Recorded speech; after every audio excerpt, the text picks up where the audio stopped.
দর্শক, পার্থক্যটা কি জানেন?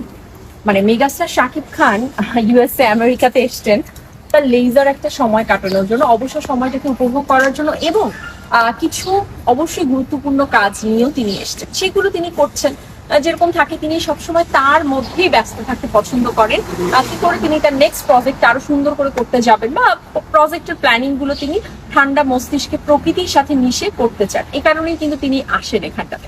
আর তিনি যখনই দেশ ত্যাগ করেন বা এরকম কিছু ঘটে, তখনই যত রকম সূত্র আছে সেগুলো সূত্রপাত ঘটে যায় এরকম ভুইফোর কিছু মিডিয়ার মাধ্যমে। তারা এখনো সে কাজই করে যাচ্ছে। মানে শাকিব খান ব্যস্ত তার কাজে, আর তারা ব্যস্ত শাকিব খানের কাজ নিয়ে, যে শাকিব খানকে কি করে আসলে ঠিক মতো বাসটা দেওয়া যায়। মানে এটা তো কখনো পসিবল না।